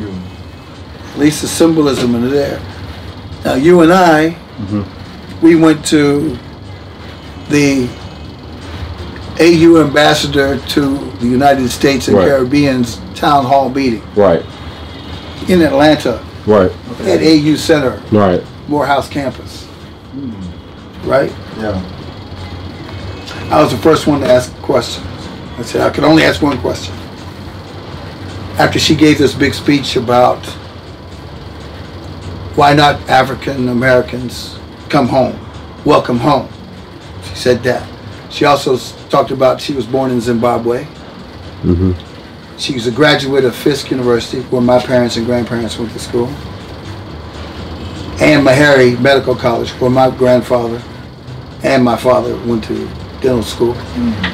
She was a practicing medical practitioner in Murfreesboro, Tennessee, which is like 30 minutes from Nashville, yeah, 45 minutes from Nashville. In between my hometown of Huntsville, Alabama, and Nashville, but closer to Nashville. But she got picked to be ambassador to us. So I first mentioned, yeah, you went to Fisk. You say welcome home, but what about that black passport, that black African passport, giving us full citizenship to the continent? And she said, well, we're going to bring it out in phases. And it's going to be primarily summing it up for business people. Well, the leaders got theirs. Now, next all the wave is business. And the top people in the AU have theirs. Then the business people are the next. Then business people. But what is business? Yeah. Right. Then I said, all right, it's mostly business people. What about visa relief? That's the next thing I said. Right. Then they get kind of edgy of what I was really talking about. Because if we're coming home to Africa, why should we get a visa? Yeah. If we're truly coming home. And that kind of put her on the spot. And then we wanted to push up on it. You only allowed one question. Yeah. And then I said, she said, well, they're getting visas on arrival. That's what she said. They're only about $35, $45. I said, well, not Nigeria. It's $180. Well, actually, $300 because you have to go take the biometrics test and get the result, and that's another $95. That's Nigerian visa. Yeah. Yeah. Now, Nigerian visa is like almost $300. 2-year visa.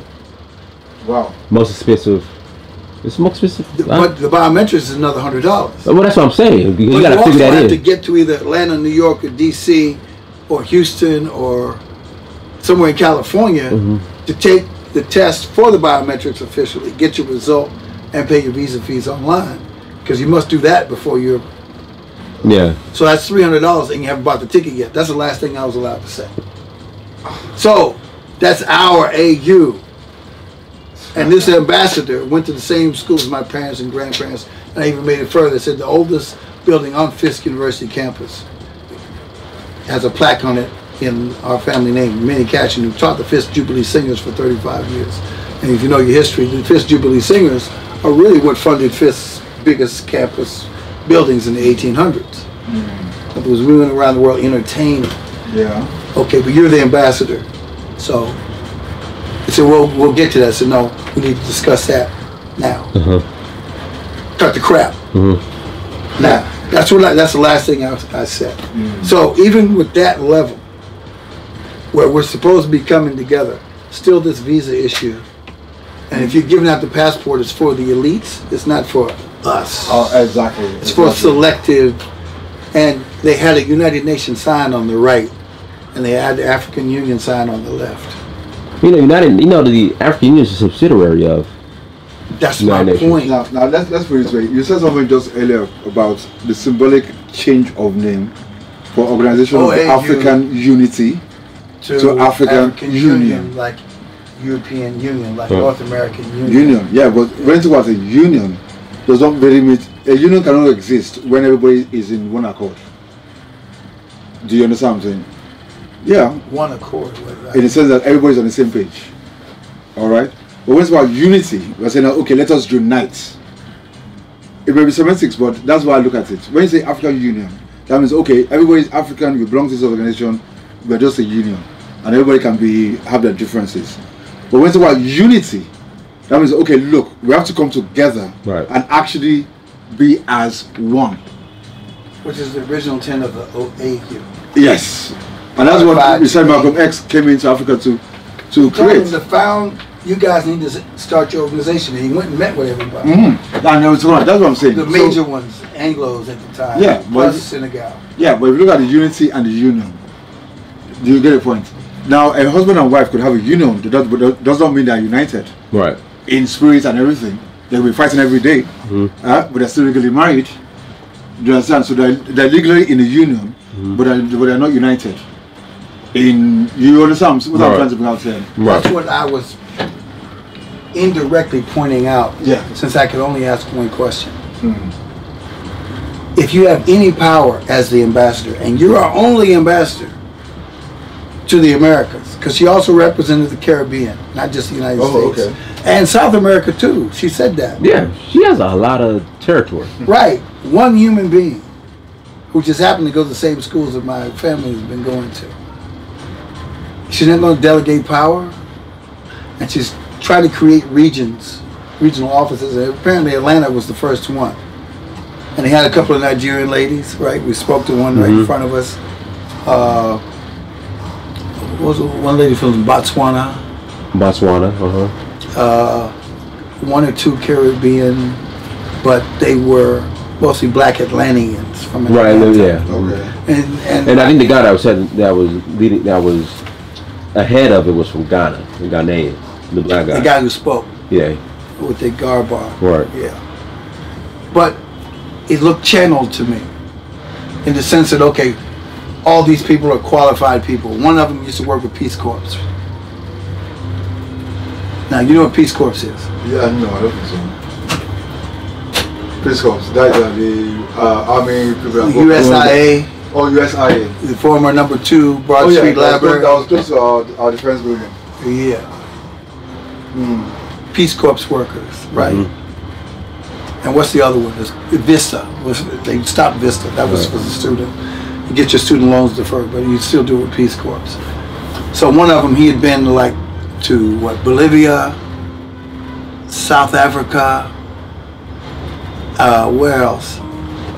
A little bit of, I don't remember. Yeah, he had been in the Caribbean, South America, and in Africa. And he's speaking this nice, clean English too, boy. And he's wearing African garb. We spoke to him after, you know. But these are selected people on this board. You understand? Yeah. And they want to select the business people to come in. Not like, okay, give us the passport and we'll decide what country on our own. We'll do our own research and fly in and go to our country to be and decide where to settle. Yeah. And do our thing. No, they want to know what you're doing. You still got to do the visa process. You still have to be matched up with some head of state or whatever in a country or a ministry, and you're channeled in, like you're approved. I think a lot of we it. want to know what you're doing here. Right, but I think what she said too, though, there's a lot of contracts that she wants to make sure are filtered towards black but not people everybody's versus down going. with that. Some of us just want to go over there and be left alone. Well, we have to, let's look at it 2 ways. We just want to get our money, sell our house or whatever, hustle, get on the plane from Atlanta to Nigeria or wherever, go get a piece of property, build your house, and just be left the hell alone. Okay, you know, and let's put it this way. You see, the thing is that that's why we don't have an African unity. Or it just takes one country, you understand, that, okay, I need, one African country. yeah, to start, that I need, what do you call it, I need a fresh income into this society. And so it's always income, an income stream. I know what he means. I know. That they need fresh income stream into the country. And say, okay, look, I'm doing what we call a free trade business zone for African Americans that want to come into Africa. This is the vast expanse of land. It's weather friendly, it's everything friendly. You get all the security in the world. All you have to do, visa free, give proof that you can do, give us your proposal. Right, yeah, of course. What country is that? But it doesn't exist yet. What kind of? That's why I want to bring it up. What kind of country? Name the country. Like I said all it takes. I didn't say which country, but all it takes for one African country. That's what here's one, Togo. Togo. Yeah, Togo. You're right, Togo. You can fly in visa-free, tax-free. Now, I don't know about your belonger status. No. Senegal, you can fly in visa free. Togo, you have to buy. You can buy visa on the Togo's visa-free. No, I was just there, John. I was just there. I know. For really? Togo is a French-speaking country now. Yeah, Yes. you gotta. Senegal is Visa-free. yeah. Liberia is visa-free for Americans. Is it Liberia? No, No, yeah. it's not. No, it's not. No, it's not. You have to. It used to be. It's No. free when you walk in and apply, but you can get one. You have to get one. You have to get one. Okay. Senegal. Us. And we're the ones that built it. Yeah. We're the ones that colonized it. Yeah. And my problem with George Way and all the others, they need to change their law. It's like, even now, we go in there and we have to reside there a year and under the old laws to get a Liberian passport. Okay. 1 year, right? That's what it used to say before Doe came and messed things up. Yeah. I went to the Liberian embassy in Abuja and asked that question to essentially the number 3 counselor, you know, that counselor, first counselor, second. I was talking with her and said, "Oh, what does it take for us?" And I showed her my U.S. passport. This is about 6-7 years ago. I said, "What does it take for us to get our Liberian passport?" She said, "Well, you should know." I said, "I should know. I mean, I'm in the Liberian embassy. You're supposed to tell me." "Oh, well, for me to find out, I tell you what, there's a number I can call back in Monrovia. I don't know if she's on seat." That kind of shit. Oh, yeah. And I said, "Okay, when do you want me to come back and get the information?" This is the embassy. Don't know that, Jack. You're supposed to know right there on the spot. Yeah. But what I got was this clique of Americo-Liberians. This is prior to George Way being elected. The Sirleaf Johnson had just come in. You're supposed to be proud of this first African stroke African-American stroke CIA stroke Howard University graduate, right? That's what she was, right? Yeah, yeah. Or no, Harvard, sorry. She went to Harvard, right? Sirleaf Johnson. And she was in the administration when the coup happened. The first or second coup? Second. The very first one. In the 80s. Against Talbot now. Yeah, dope, yeah. She was in that administration, but she's the only one that survived, only one that wasn't jailed, only one that wasn't killed. Yeah. She's the only one, and she became president. Okay? Quite confident. Yeah. And now, even the local party that she was in has thrown her out. Yeah. And George Way has come in. You understand? She did not endorse George Way either. No, she didn't. Right. So she's persona non grata, and she just stepped off the seat. But George Way, he was in the Senate. He had to go back and get a degree or something. Or not that you had to have it, but he did. He got the Senate. He got elected. But now in the law, it's not favoring us to come. It's like if you're already in America or an indigenous, it's great for you. But it's difficult for us. All Liberia has to do is say, "Come on, y'all. You want a Liberian passport? Yeah. $100. And we just get it. $100. There's what, 55, 60 million black Americans. Right. Give or take. What if 10% of them paid $100? Just a passport. Yeah, but they're still thinking, you know. That's $500 million, Holmes. Yeah, but the question now. Just for a piece of paper to travel, whether you use it or not. But the question now is this. The question now is that if they get the Liberian passport, if they're going to come back to America with a Liberian passport, they have to get a visa to come to America. No. We'll still keep the American passport.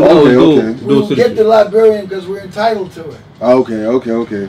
Now we can come into ECOWAS with it. Yeah, you can go. No visas. No visas again, yeah. See, that's the kind of issues I want to discuss at the town hall meeting.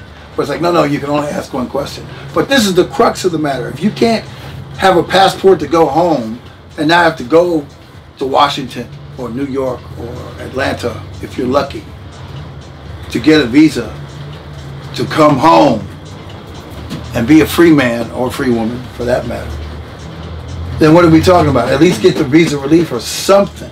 Show us that this AU thing has some clout. Or forget the AU, one country as you mentioned. Just one. Liberia is perfect. Yeah, you're right, and you're very right. And it was set up for that. And it even has a good so we need to get Mr. Way, without going through John Fashanu, to sit down and talk. And he's married to a West Indian woman, right? She's from Jamaica or Bahamas. George Way. His wife is West Indian. Yeah, she is. Yeah. Pardon? His wife, George Way, is West Indian. But she was a bankster. Or Jamaica. She was Jamaican. She was running his bank accounts in Europe. Remember that. So, Cashin, are black Americans freer in America than Africans in Africa? Freer? Yes. We have access to some economics that's superior than most Africans. True. Because we have a 1 point something trillion dollar economy just amongst ourselves mostly throw away. We give it to Nike, throw it away. Yeah. We give it to Gucci. We give it to Ford. Louis Vuitton. We give it to Mercedes. Yeah. That's what we're doing with our money. McDonald's, Coca-Cola. We're not going to the soul food joints. Right. We're going to the sports bars and the strip clubs. Yeah. And the strip clubs. So who's freer? Their hotels. So who's freer? We are potentially freer. Potentially.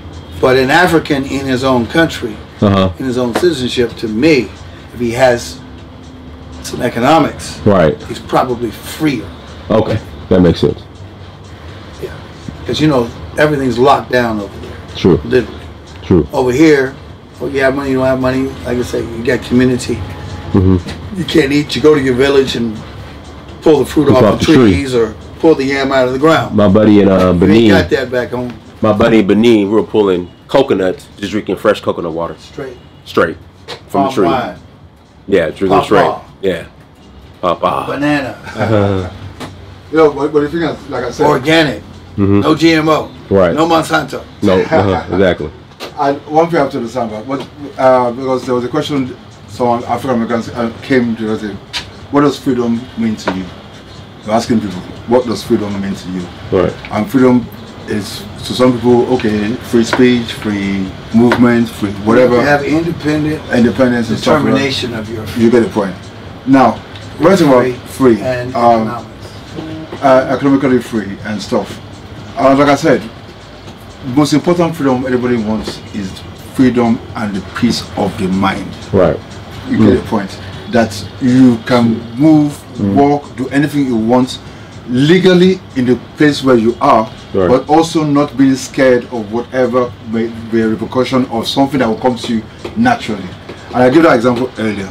I say, beautiful lady, gosh, you are gorgeous, right? Oh, I don't want to get to say I'm being sexist, I've sexually harassed her. Do you understand? If I want to go to the beach, for instance, you understand, I want to pluck a coconut from the tree, I should be able to do that without any repercussions. You get the point.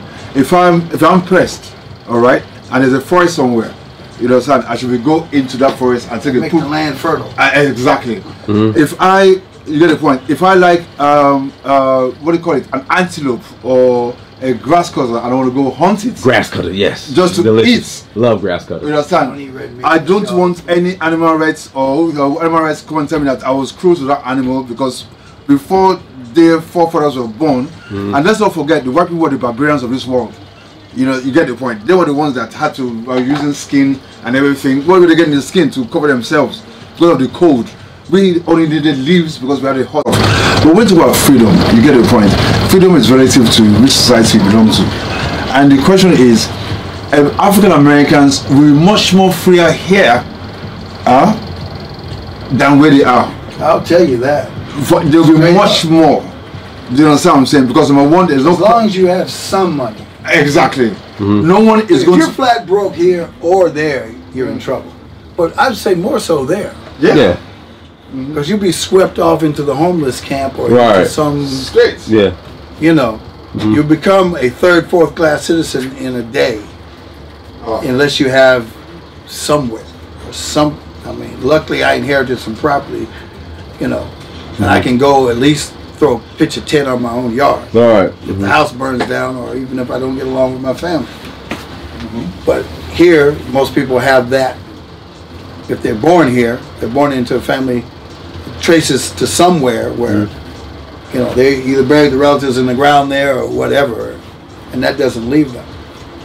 That's what we got cut out of over there, with a few exceptions. Right. Yeah, with a few exceptions. So the African American with money, or some money, is freer in Africa than America. Yeah. If that African American has a line of credit, preferably debit, and comes in here with some capital behind their debit card or cash in their briefcase. Let me give an example. Let's say he can become freer here. Yeah, exactly. An African American can potentially. If he comes in here with $10,000, for instance, all right, and he opens a small, maybe burger joint on the beach. You understand? Switch it up a little bit. You get the point. First and foremost, the first people that will patronize him will be the American embassy with their CIA people. Yeah, just check exactly what he's doing. Yeah. But did that to me. But the basic fact that he's an American, you will get that first set of people that, oh man, a real American food. There's a guy that just opened here. We'll go there a little bit later. It's called Brooklyn Bristol. He lived in Brooklyn for so many years. Oh really? Where is it? Let's go let's go today. Where is it? Just inside the compound here. Just open I here. remember. Oh, is he still open? Yeah, it's still open here. He has hot dogs. Hot dogs, burgers, yeah, let's go patronize him. Yeah, you get the point. So he left America. That's where he lived most. He left there, came back I didn't know here. he was Black American. Huh? I didn't know he was a Black American. He's not Black American. It's Nigerian. Oh, okay, he's Nigerian. He became Okay. citizen over there. He came back. He became a citizen over there, came back, and set up the first one. This is the second one. Where's the second one? The first one is in Lekki, and this is the second branch. So already spreading out within a period of 3 years. Huh? Admiralty Way. No, not off. It's somewhere in Lekki phase 1. You get the point. I don't know. Admiralty. No, off Admiralty. Yeah. Yeah, I heard about it, but I haven't been to it. You understand? So you get the point. So he comes back, sets up this. Within about 6 months, he set up the second one. So what do you think in the next 5 years? You have a food chain of burger joints all over the place. Well, no, the one I'm trying to say, I'm just giving an example of what you said. based on the style, it won't become that. No, It's okay. not franchise per se. Okay, but It's let's not like the same ideal equipment that McDonald's or Burger King or Well, you never know. You never know. It's a Kentucky Fried Chicken. I know, but it's adapted to. He's a I franchise. understand. It's adapted to this. At least he has the type food Let's put it that he this way. learned. How many Nigerians know a good burger? Oh, I wouldn't know. No, Huh? none. No, and maybe people that have traveled out, they will know. A couple. But a couple, but a good burger. This is a fucking. I'm gonna go patronize him too. Yeah, sure, we'll go there. We'll go there in a few. Because he eats meat. Huh? He's a red meat eater, right? Well, not enough. See, I'll eat the meat over here because He's it's growing fresh. fangs. But I want to try it. I never had a burger in Nigeria, so why Oh not? no, man, it's pure American standard. I can I tell hear you it's about good. it. Cheese and shit, all sorts of. Oh, man, good. Yeah. I'll We'll go eat try his that. chips. Huh? No, that guy is gone. The one that was there before is gone. There's a new person here now. Ah. Yeah. There's a new person. Well, They understand a month Times ago. have changed. Okay. You understand? This is a new person entirely. This is the Who guy. is the other guy? The other guy too was a lawyer. It was called something grill station. Was he over there also? Well, grill station's still there. I thought I saw the sign. Grill station, no, it's gone. Okay. You Was understand? he over the seas or was over Yeah, here? it was. He schooled here. He went to America. He was working in America for a while. Okay. So that's he came back and now started his grill station and stuff. But what I'm trying to bring out is a guy comes in with $10,000 or thereabouts. It's ready to have the initial sacrifices of understanding that look, in Nigeria, there's a power failure. You have to buy your water and stuff like that, and you're ready to brave that. You have to, get a generator, put gas in your whatever. Upon that's one before when he even gets here, within his first 2 months, he has a girlfriend that's ready to do everything for him. How many girlfriends do you have here so far? Well, you will have a girlfriend. Yeah. American girlfriend. Yeah, that will be there. So, American. no, sorry, an African, African girlfriend. an African girlfriend that believes that if I get my Bring hamburgers to a hamburger factory. that will believe that if I get close to this American, I will get a visa and whatever, and she will do everything like a proper woman. Tell you the ropes. Okay, don't. This is how we put the petrol, kerosene, cook. Once that one is settled, you understand, and you run your business and stuff like that, and you're ready to brave the initial, I use the word cultural shocks of not going to your tap and putting on water, and you have hot water and cold water. You have to go and boil water and stuff like that. And there are mosquitoes in New York anyway. I was shocked when I got to New York and saw mosquitoes. I said, what the fuck? You get the point.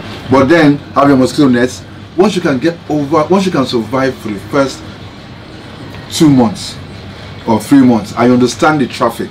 You understand what time to move, what time not to move. You understand all these dynamics. Nigeria will be a paradise. Do you know how many Europeans and people that don't want that they come here and don't want to leave? They don't want to leave. I don't want. I'll leave tonight. I don't want to leave. Diplomatic status. They come here as ambassadors, whatever. And they say they're not going back. They actually resign. That look, you know what? Take your white job. Americans I bump into here, they don't want to go back to Yeah. the States. You understand? They might go to holidays or something. Europe, Europe, but okay. they prefer here or Asia. Jeffrey Daniels. This is where he lives now. He's married to a Nigerian girl now. Jeffrey Daniels of Shalama. Dan Foster. Yeah? Dan Foster, yeah. Who's Dan Foster? Ah, it was an American DJ guy who DJ was in nobody in Florida, Tallahassee or somewhere. Uh-huh. He and another white guy got called over here to work for Cool FM. Mm-hmm. He became like God overnight. Over in the States, it'd just be hearing him. Oh, okay. Oh yeah. Here he was. He married this girl who was into gospel. He's a black guy or white guy? Black American. Yeah. Then Jeff Daniels of Shalamar. You know Shalamar? Huh? The music group. Yeah, the music group. He lives here now. I have his number. He just left to. I was with him last weekend at the shrine. He just left to. Who's okay? So Shalamar, who's the guy? And they had the group in the. Howard Hewitt. No, help me out. The other guy, the light-skinned family. They all was The Barge. the Barge. Oh, the Barge. Okay. Yeah. Okay. The Barge. One of the Barges was Shalamar. No. No. I thought they were. No. I thought the Barges was Shalamar. No. Shalamar were Howard Hewitt. I thought Asian Barge was in. Jody Watley, Howard Hewitt, and Jeffrey. But there was another guy before Howard. Yeah, before Howard. I And then after they started leaving, Dick Griffey out of LA, he started hiring others because Jody left, became solo with Prince's bass player, Andre Simone, Andre Anderson. Yeah. And then Howard went solo, and you heard that his girl and he were selling crack or whatever, and she went to the pen for 10 years for him. Mm-hmm. Jeffrey married Stephanie Mills for a minute. Yeah, for a minute, yeah. And he started dating President Bongo's daughter, who gave him a Rolls Royce just to show Stephanie what class that she's in. Mm-hmm. And then they divorced or whatever. Then Jeffrey went to Asia, stayed there for a couple of years. They came back. Now he's in Nigeria. And Shalamar is on tour again. 3 of them? No, Or more? Jody Watley has formed their own Shalamar. Jody Watley has their own Shalamar called the New Shalamar. Then Jeffrey Daniels and Howard Hewitt have teamed up with one other chick, and they've been going on tour of Japan, Europe, and stuff like that for the past couple of. At times they send me pictures of their tour travels. But what I'm trying to bring out is that if they find it so comfortable to stay in Nigeria. Jody won't come here. No, I'm talking about those ones that don't. Howard has come here, I know. I bumped into him in Huntsville. Took a picture with him. Oh, okay. He said, yeah, I know what's up in Nigeria. I was with Jeffrey about 3 months ago. I said, oh, so you know. Then Randy Jackson. Jeffrey hasn't left since he came. Oh, yeah, he hasn't left. Hardly. Yeah, then Randy Jackson and Co. I think they said they're building something in Badagry. Randy Jackson, yeah, they were here. Marlon Jackson. Is it Marlon? Well, I said Marlon and Randy. I met Marlon. You met Marlon when he came? I didn't know Randy came at all. Yeah, Randy did came. Marlon came. Mm-hmm. So they are building, they have a project that they want to do in Badagry or something like that. They want to build some slave exact. That's why it hadn't taken off. Nobody wants to see it. I understand why he said it. Okay. But who wants to go celebrate slavery? Think about it. You go to an amusement park and celebrate slavery. The historian, the ecotourism, I'll sit it down and say, okay, let's see how they shackled us, as if we didn't know. That's not something you go to a park and celebrate. Well, let's put it this way. They don't have to call it a park per se, but the point is that it was a slave thing. That's the problem that a lot of people had with it. Yeah, because it's not catchy. It's not Disney World. Yeah, it's not Disney World. It's not Six Flags. Yeah, you're right. But it's not Astro World. Well, the thing is that every African American that I've come across, apart from you you've been here, they always want to go to either the Badagry or to Cotonou, Ouida. They want to go to Ouida. They want to go to Ouida. But you were saying, but we were talking about the Black Americans can get past the uncomfortable phases of. Culture shock. The culture shock. You were talking about that. Yes. So if you get past the culture shock of how they can transportation and stuff, whatever. Yeah. And like I said, with $10,000, right? And they have $10,000 in a local coach. That's what I'm saying. Which I didn't have. Yeah. You get the point. And a local coach. And what you call it? Girlfriend, man or boyfriend. Understand? Black female. Boyfriend will not work here because I was sure they will not kid you a guy that has a boyfriend anyway. If you say gay matters and stuff. But a guy or someone that will. But there's more Black American females here than. No, she's talking about a Black woman with a boyfriend. Not that. No. Okay. Yeah, or a boyfriend, you're right. Yeah. But once you have those ones that are ready to push you on the no, And there are two types. You have to be very careful. That's the truth. What's being careful? One, they're the ones that are ready to rip you off at any given freaking thing. Right. And they're the ones that look at it as, man, this guy has come home, I appreciate it. Let me do whatever I can do. Maybe you will give me or recommend me for a visa to go to America. And those ones look at the long term, but there are some set of people that will look at the short term. I didn't get a whole lot of that. But it does always come up every couple of months. But I didn't always get that. Yeah, so you have the short term, you have the long term people. The long term people are seeing the bigger picture, the short term are looking at, okay, all these guys has dollars and whatever. So, but the thing is, start small scale. And let me tell you one thing,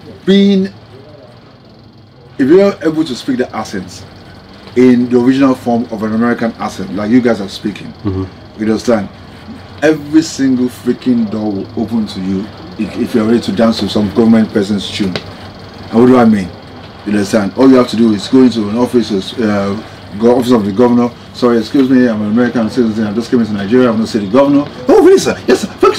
Oh, we book an appointment. Not really that quick. No, well, but it's quicker than Nigerians anyway. Let's be honest. Let's be honest. Doors are favorable. But if you have a funny plan, they'll read your ass. No, yeah, but I agree. But I know a bunch of foolish black Americans come in thinking they're going to just be like God. No. And they say, you want to do what? No, but I can do this, I can do that. Oh, you can do all of that, huh? Okay. No, you've had the experience. Can you just do one thing? And I keep telling her, there's a couple of friends I have. I said, man, just get an office, get one location, be known for one thing. You want to come in here and do everything under the sun, jack of all trades. That's why I said you won't last, Holmes. I tell them, and sure enough. That's what I said. I said, if you've opened a small, let's say, do one thing and get known for it, and do it well. A small like bar, you're supposed to, as expected. Like a small bar. Anything else can happen. What do you call it? Miami Beach House on one beach and stuff like that. You get the point, and you have a nice, lovely place. Bed and breakfast. Bed and breakfast or whatever.